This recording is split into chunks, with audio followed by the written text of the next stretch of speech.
ನಮಸ್ತೆ ವೀಕ್ಷಕರೇ, ನಾನು ನಾಳೆ ಇಡ್ಲಿ ಮಾಡಬೇಕು ಅಂದ್ಕೊಂಡಿದ್ದೀನಿ. ಅದಕ್ಕೋಸ್ಕರ ಇಡ್ಲಿಗೆ ಏನೇನು ಬೇಕು ಅಂದರೆ 2 ಕಪ್ಪು ಅಕ್ಕಿ ತೊಗೊಂಡಿದ್ದೀನಿ, 1 ಬಟ್ಲು ಉದ್ದಿನಬೇಳೆ, ಸ್ವಲ್ಪ ಮೆಂತ್ಯಕಾಳು ತೊಗೊಂಡಿದ್ದೀನಿ. ನಾಳೆ ಬೆಳಗ್ಗೆ ಇಡ್ಲಿ ಮಾಡಬೇಕು. ಅದಕ್ಕೋಸ್ಕರ ಇವತ್ತು ಬೆಳಗ್ಗೆ ಈ ಇಡ್ಲಿನ ಚೆನ್ನಾಗಿ ಅಕ್ಕಿನೂ ಉದ್ದಿನಬೇಳೆ ಮೆಂತ್ಯಕಾಳನ್ನು 1-2 ಬಾರಿ ತೊಳೆದು ನೆನೆ ಇಡಬೇಕಾಗುತ್ತೆ. ವೀಕ್ಷಕರೇ, ಅಕ್ಕಿನ 1-2 ಬಾರಿ ತೊಳ್ಕೊಂಡಿದ್ದೀನಿ. ಈಗ ಅದಕ್ಕೆ ನೀರು ಹಾಕ್ತಾ ಇದ್ದೀನಿ. ಅಕ್ಕಿ ಹೀಗೆ ನೆನೆ ಇಡಬೇಕು ಸಾಯಂಕಾಲದವರೆಗೂ. ಅದೇ ರೀತಿ ಉದ್ದಿನಬೇಳೆಗೂ ಸಹ ನೀರನ್ನು ಹಾಕಿ ನೆನೆ ಇಡಬೇಕಾಗುತ್ತೆ. ಉದ್ದಿನಬೇಳೆಗೂ ಸಹ ನೀರು ಹಾಕಿ ಇದು ಸಾಯಂಕಾಲದವರೆಗೂ ನೀಟಾಗಿ ನೆನಿಬೇಕು. ನೋಡಿ ವೀಕ್ಷಕರೇ, ಬೆಳಗ್ಗೆ ಅಕ್ಕಿ ಮತ್ತು ಉದ್ದಿನಬೇಳೆ ಮೆಂತ್ಯಕಾಳನ್ನು ನೆನೆ ಇಟ್ಟಿದ್ವಿ. ನೋಡಿ, ನೆಂದಿದೆ. ಈಗ ಮಿಕ್ಸಿಗೆ ಜಾರಿನ ಸಹಾಯದಿಂದ ಇದನ್ನು ಸಣ್ಣಕ್ಕೆ ರುಬ್ಕೊಳ್ಬೇಕಾಗುತ್ತೆ. ಆದರೆ ಇಡ್ಲಿಗೆ ಆದ್ದರಿಂದ ಇದು ಸಣ್ಣಕ್ಕಿಲ್ಲ, ಅರ್ಧ ರುಬ್ಕೊಳ್ಬೇಕಾಗುತ್ತೆ. ಮೊದಲಿದು ತೊಳ್ಕೊಳ್ತೀನಿ. ನೋಡಿ ವೀಕ್ಷಕರೇ, ತೊಳೆದಿದ್ದೀನಿ ಉದ್ದಿನಬೇಳೆನ. ಈಗ ಇದನ್ನು ರುಬ್ಕೊಳ್ಬೇಕು.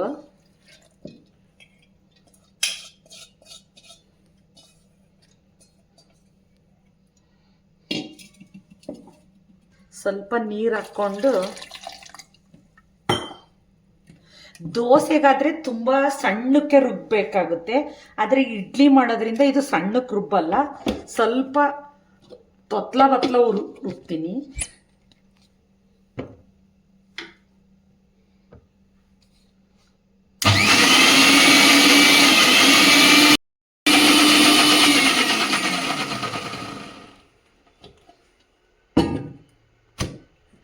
ಈ ರೀತಿ ರುಬ್ಕೊಳ್ಬೇಕಾಗುತ್ತೆ.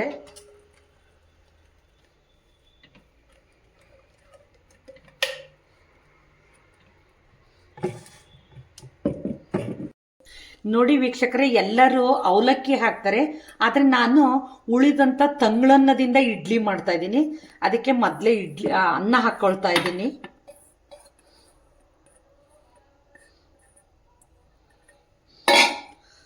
ಅಕ್ಕಿ ಹಾಕ್ಕೊಳ್ತೀನಿ.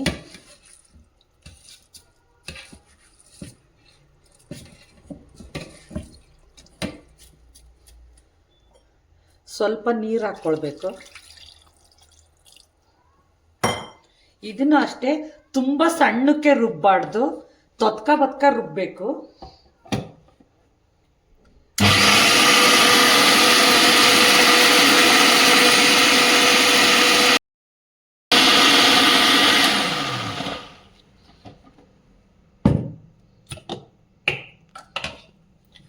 ನೋಡಿ, ಈ ರೀತಿ ಇರಬೇಕು ಇಡ್ಲಿಗೆ. ಪೂರ ಸಣ್ಣಕ್ಕೆ ಹಾಕ್ಬಾರ್ದು, ಇದು ಈ ರೀತಿ ಇರಬೇಕು. ಇನ್ನೊಂದು ಸ್ವಲ್ಪ ಇದೆ, ಇಷ್ಟನ್ನು ರುಬ್ಕೊಂಡ್ಬಿಟ್ರೆ ಮುಗೀತತೆ. ನೋಡಿ ವೀಕ್ಷಕರೇ, ಈ ರೀತಿ ರುಬ್ಕೋಬೇಕು. ಎಲ್ಲವನ್ನು ರುಬ್ಬಿಟ್ಕೊಂಡಿದ್ದೀನಿ ಇಡ್ಲಿಗೆ. ಇದು ನಾಳೆ ಬೆಳಗ್ಗೆ ಇಡ್ಲಿ ಸ್ಟ್ಯಾಂಡ್ನಲ್ಲಿ ಇಡ್ತೀನಿ. ಯಾವ ರೀತಿ ಮಾಡ್ತೀನಿ ಅಂತ ನಿಮಗೆ ತೋರಿಸ್ಕೊಡ್ತೀನಿ. ಇಡ್ಲಿನ ಪ್ಲೇಟ್ ಮುಚ್ಚಿ ಇಟ್ಬಿಡ್ಬೇಕಿದು. ಫುಲ್ಲು ನೈಟ್ ಇಡಬೇಕಿದು ಫುಲ್ಲು. ವೀಕ್ಷಕರೇ ನೋಡಿ, ನಾನು ಇಂದು ಇಡ್ಲಿ ಮಾಡ್ತಾ ಇದ್ದೀನಿ. ಅದಕ್ಕೋಸ್ಕರ ನೆನ್ನೆ ಮಿಕ್ಸಿ ಜಾರಿನ ಸಹಾಯದಿಂದ ಅಕ್ಕಿ ಹಿಟ್ಟು ಉದ್ದಿನಬೇಳೆ ಮೆಂತ್ಯಕಾಳನ್ನ ರುಬ್ಬಿಟ್ಟಿದ್ದೆ. ನೋಡಿ ಎಷ್ಟು ಚೆನ್ನಾಗಿ ಉಬ್ಬಿದೆ ಅಂತ ಕಾಣಿಸ್ತಾ ಇದೆ. ನೋಡಿ ಎಷ್ಟು ಚೆನ್ನಾಗಿ ಉಬ್ಬಿದೆ. ಈಗ ಇದಕ್ಕೆ ಉಪ್ಪನ್ನು ಹಾಕಿ 10 ನಿಮಿಷ ಬಿಡಬೇಕಾಗುತ್ತೆ. ನೋಡ್ರಿ ವೀಕ್ಷಕರೇ, ಹಿಟ್ಟಿನಲ್ಲಿ ಅರ್ಧ ಭಾಗವನ್ನು ಮಾತ್ರ ತಗೊಂಡಿದ್ದೀನಿ, ಇನ್ನು ಅರ್ಧ ಭಾಗ ಎತ್ತಿಟ್ಟಿದ್ದೀನಿ. ಅರ್ಧ ಭಾಗಕ್ಕೆ ಸ್ವಲ್ಪ ರುಚಿಗೆ ತಕ್ಕಷ್ಟು ಉಪ್ಪು ಹಾಕ್ತಾ ಇದ್ದೀನಿ. ಉಪ್ಪು ಹಾಕಿ ಚೆನ್ನಾಗಿ ಮಿಶ್ರಣ ಮಾಡಬೇಕು. ಮಾಡಿ 10 ನಿಮಿಷ ಪ್ಲೇಟನ್ನು ಮುಚ್ಚಿ ಪಕ್ಕಕ್ಕಿಡಬೇಕಾಗುತ್ತೆ. ಇಡ್ಲಿ ಹಿಟ್ಟಿಗೆ ಉಪ್ಪಾಕಿ 10 ನಿಮಿಷ ಆಗಿದೆ. ಈಗ ಬೇಯ್ಲಲ್ಲೂ ಇಡ್ತೀನಿ. ನೋಡ್ರಿ, ಸ್ಟವ್ ಆನ್ ಮಾಡ್ಕೊಳ್ತಾ ಇದ್ದೀನಿ. ಇಡ್ಲಿ ಸ್ಟ್ಯಾಂಡ್ ಇಡ್ತಾ ಇದ್ದೀನಿ. ಆ ಸ್ಟ್ಯಾಂಡಲ್ಲಿ ನೀರು ಹಾಕಿದ್ದೀನಿ.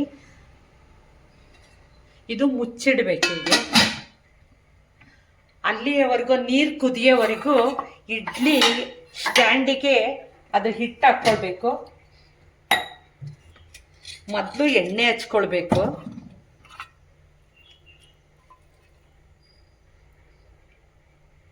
ಮೊದಲು ಈ ರೀತಿ ಎಣ್ಣೆ ಹಚ್ಕೊಳ್ಬೇಕು.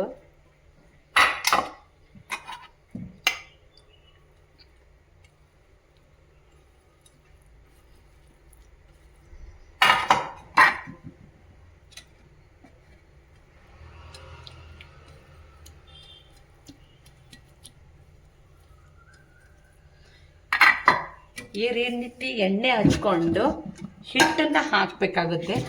ಇದೆ ಉಪ್ಪಾಕಿಟ್ಟಿದ್ದೆ.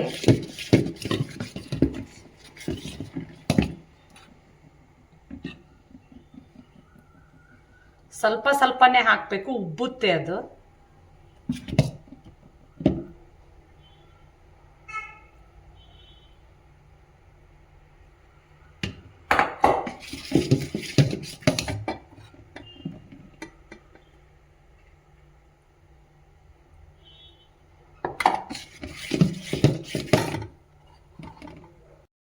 ನೋಡಿ, 3 ಸ್ಟ್ಯಾಂಡಿಗೂ ಇಡ್ಲಿ ಹಿಟ್ಟನ್ನು ಹಾಕಿದ್ದೀನಿ.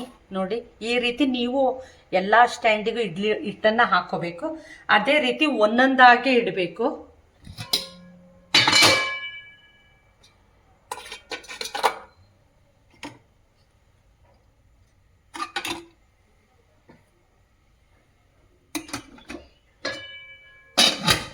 ಮುಚ್ಚಿ ಒಂದು 1/2 ಅವರ್ ಬಿಡಬೇಕಾಗುತ್ತೆ ಇದು ಬೇಯಲಿಕ್ಕೆ. ನೋಡಿ ವೀಕ್ಷಕರೇ, ಈಗ ಸ್ಟ್ಯಾಂಡನ್ನು ತೆಗಿತಾ ಇದ್ದೀನಿ. ನೋಡಿ, ಇಡ್ಲಿ ಎಷ್ಟು ಚೆನ್ನಾಗಿ ಬೆಂದಿದೆ ನೋಡಿ. ನೋಡಿ ಎಷ್ಟು ಚೆನ್ನಾಗಿ ಬೆಂದಿದೆ.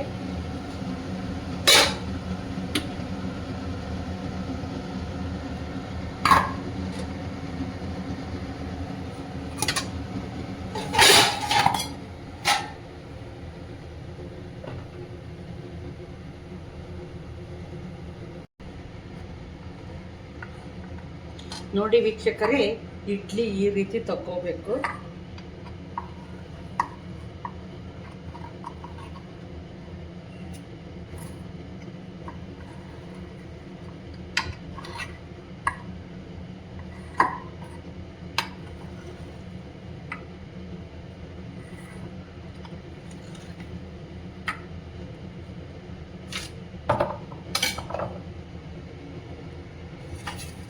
ಇಡ್ಲಿಗೆ ಕಾಂಬಿನೇಷನ್ ಆಗಿ ಕೊಬ್ಬರಿ ಚಟ್ನಿ ಮಾಡಿದ್ದೀನಿ.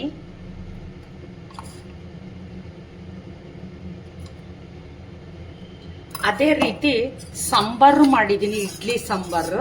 ಅದು ನಾನು ಇನ್ನೊಂದು ವಿಡಿಯೋದಲ್ಲಿ ತೋರಿಸ್ತೀನಿ. ಚಟ್ನಿನೀಗ ಆಲ್ರೆಡಿ ಹಾಕಿದ್ದೀನಿ ಯೂಟ್ಯೂಬಲ್ಲಿ. ಹಾಗಾಗಿ ಸಾಂಬಾರು ಮಾಡೋದನ್ನ ಇನ್ನೊಂದು ವಿಡಿಯೋದಲ್ಲಿ ತೋರಿಸ್ತೀನಿ, ಇಡ್ಲಿ ಸಾಂಬಾರು ಯಾವ ರೀತಿ ಮಾಡ್ತಾರೆ ಅಂತ. ನೋಡ್ರಿ, ಇಡ್ಲಿ ಚಟ್ನಿ ಸಾಂಬಾರ್ ಕಾಂಬಿನೇಷನ್ನು. ನಾನು ಮಾಡಿದಂಥ ಇಡ್ಲಿ ಚಟ್ನಿ ಸಾಂಬಾರ್ ಇಷ್ಟವಾಗಿದ್ದರೆ like, comment, share, subscribe my channel. Thank you.